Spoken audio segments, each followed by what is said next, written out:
Friends, चलिए एक बार फिर मैं आपको लेके चलती हूँ health and homeopathy with doctor Anshu की एक अच्छी सी जर्नी पे। फ्रेंड्स, अगर मैं आपसे पूछूं कि आज ज़्यादा कॉमन प्रॉब्लम क्या हो गई है, तो ये कहना गलत नहीं होगा कि गैस्ट्रिक प्रॉब्लम्स बहुत ज़्यादा हो रही हैं और कब्ज़ या डायरिया जो है वो बहुत कॉमन हो गया है। ये सब चेंजेस जो हमारे गैस्ट्रिक सिस्टम में आ रही हैं, इसका मेन कारण है हमारी लाइफस्टाइल्स। हमने बहुत ही गलत लाइफस्टाइल अपना लिया है, जिसकी वजह से हमारी बॉडी चारों तरफ से बीमारियों से घिर रही है। अब कुछ एक ऐसी बीमारी है जो कि अगर आदमी को कब्ज़ बहुत रहता है या फिर डायरिया की प्रॉब्लम भी उसको बहुत ज़्यादा है, तो ये प्रॉब्लम उसमें देखी जाती है, वो है पाइल्स यानी कि बवासीर, जिसे हेमरॉइड्स भी कहते हैं। हेमरॉइड होता क्या है? देखिए, हेमरॉइड जब हमारी एनस की वेन्स स्वलन हो जाती हैं, इन्फ्लेम्ड हो जाती हैं, तो उस कंडीशन को हम हेमरॉइड्स, पाइल्स या फिर बवासीर कह देते हैं। आइए बात करते हैं कि इस कंडीशन में अगर कोई मरीज इस बीमारी से पीड़ित है तो उसको क्या करना चाहिए और क्या नहीं करना चाहिए। सबसे पहली बात आती है हमारी साफ़ सफाई की। पेशेंट को गुड हाइजीन मेंटेन करनी चाहिए। अपने एनस को वार्म वाटर से बाथिंग के टाइम दिन में एटलीस्ट एक बार अच्छे से क्लीन करना चाहिए, लेकिन सोप का यानी कि साबुन का बिल्कुल भी इस्तेमाल ना करें, क्योंकि साबुन के इस्तेमाल से ये समस्या बढ़ जाती है।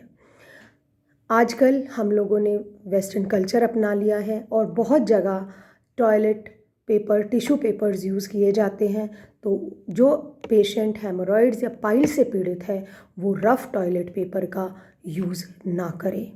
अगर आपके पाइल्स में बहुत ज़्यादा दर्द है तो आप कोल्ड कंप्रेशन कर सकते हैं, ठंडी सिकाई कर सकते हैं, क्योंकि इसकी वजह से आपका इन्फ्लेमेशन रिड्यूस होगा। इन्फ्लेमेशन के साथ साथ जो स्वेलिंग है और जो उसमें पेन है उसमें भी आराम मिलेगा। टॉयलेट में बहुत लंबे टाइम तक ना बैठें, स्ट्रेनिंग ना करें, फोर्सफुली इवैक्यूएशन ऑफ स्टूल ना करें। स्पाइसी फूड और हॉट खाना, मसालेदार और गर्म खाने से परहेज करें। रेगुलर यूज़ ऑफ लेग्जेटिव्स ना करें। ये मेन पॉइंट है जो कि मिसअंडरस्टूड हो के पेशेंट्स लेग्जेटिव का रेगुलर यूज़ करते हैं, लेकिन रेगुलर यूज़ ना करें लेग्जेटिव का, क्योंकि लेग्जेटिव हमारे स्टूल को तो फोर्स करता है, वो बाहर आ जाता है विदाउट स्टेनिंग, लेकिन अगर हम लगातार उसका कंजम्पशन कर रहे हैं तो वो जो वेन्स हैं रेक्टम की या एनिस की, उसकी वजह से स्वेलन ऑफ हो जाती हैं और स्वेलिंग होके, इन्फ्लेमेशन होके वो ज़्यादा प्रोन हो जाती हैं किसके? हेमरॉइड्स के फॉर्मेशन के।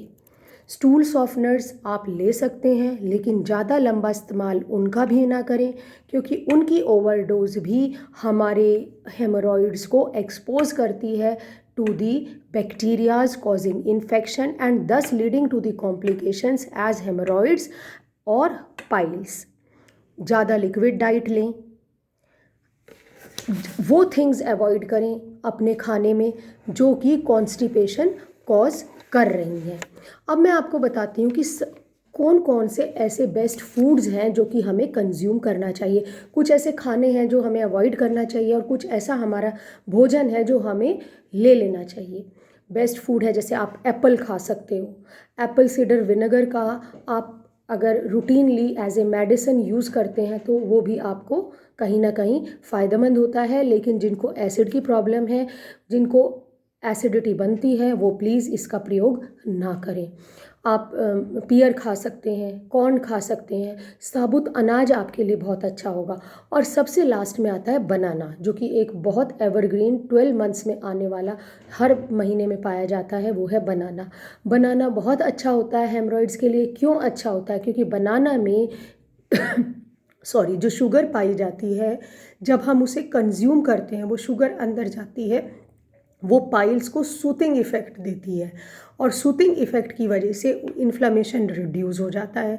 इसके अलावा जो बनाना की शुगर होती है उसमें एंटीबायोटिक की प्रॉपर्टीज़ होती हैं जो कि हेल्पफुल होती हैं to in throwing out the anal bacteria.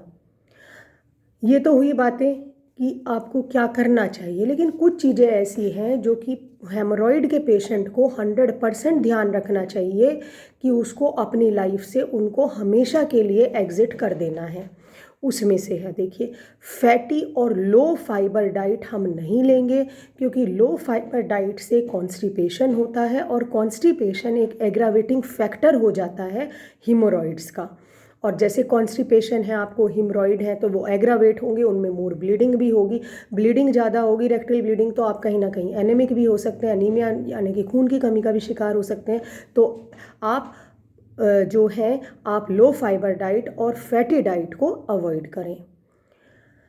अब डेयरी प्रोडक्ट्स को भी मट्ठा छोड़कर, छाछ छोड़कर आप डेयरी प्रोडक्ट्स को अवॉइड करेंगे, क्योंकि ये स्टूल हार्डनर होते हैं और ये प्रॉब्लम क्रिएट कर सकते हैं। मीट आप अवॉइड करेंगे, प्रोसेस्ड फूड आप अवॉइड करेंगे, cheese, chips, fast food, ice cream, meat, frozen foods, ये सब चीज़ें ऐसी हैं जो आपको अपनी लाइफ से बिल्कुल बाहर कर देनी है। कॉमन मिस्टेक्स के बारे में अब बात करते हैं, जो कि हमारे पाइल्स हैं हमको पहले से ही, लेकिन वो हमें एग्रावेट कर रही हैं, पाइल्स की कंडीशन को एग्रावेट कर रही है। सबसे पहली चीज़ होगी कि हम ज़्यादा कैफ़ीन का कंजम्पशन नहीं करेंगे, क्योंकि कैफ़ीन में कॉफ़ी और जो टी है उसमें कैफ़ीन होता है, तो उसका हम ओवरडोज नहीं लेंगे। टॉयलेट में लंबे टाइम तक हम बैठे रहते हैं, अक्सर न्यूज़पेपर पढ़ते रहते हैं, स्मार्टफोन पे लगे रहते हैं, ये भी एक आपका फैक्टर ऐसा हो जाता है जिससे कि हेमोरॉइड्स में प्रॉब्लम आती है। अगर आप हेमोरॉइड से पीड़ित हैं तो आप डेली रूटीन में हैवी वेट ना उठाएं, और चाहे आपको कॉन्स्टिपेशन है, चाहे डायरिया है, दोनों ही कंडीशंस ऐसी हैं जिनसे पाइल्स बढ़ते हैं, इसलिए आप इसको इग्नोर करें। कोई भी ऐसी गलती ना करें जिससे आपको कॉन्स्टिपेशन या डायरिया हो। एंग्जाइटी और स्ट्रेस ना लें ज़्यादा, अपनी पुअर हाइजीन ना रखें, अपनी क्लिनलीनेस, साफ़ सफाई मेंटेन करें, लेग्जेटिव्स का ओवर यूज़ ना करें, और जो सेंटेड वाइप्स आते हैं आफ्टर यूरिनेशन और after having your free from the natural call, people used to use scented wipes, लेकिन ये scented wipes जो होते हैं ये बहुत ज़्यादा प्रॉब्लम क्रिएट कर देते हैं, इसलिए इनसे बचें। देखिए, ये तो मैं कुछ आपको डूज़ एंड डोंट्स बताए हैं जिनका आपको ध्यान रखना है, बट इससे अलावा आप के हाथ में भी है काफ़ी हद तक, जैसे पैरों पे ना बैठें, हैवी वेट ना उठाएं, स्पाइसी खाना ना खाएं, ऑयली खाना ना खाएं, फैट्स ना लें। अगर आप ये सारी चीज़ें ध्यान में रखते हैं तो आपको 100% कहीं ना कहीं पाइल्स की प्रॉब्लम से निजात मिलेगा। आशा करती हूँ कि मेरी ये पोस्ट आपके लिए हेल्पफुल होगी। अगर आपको कोई क्वेरी है तो प्लीज़ मेरा चैनल सब्सक्राइब करें और कमेंट बॉक्स में कमेंट करें। Thank you.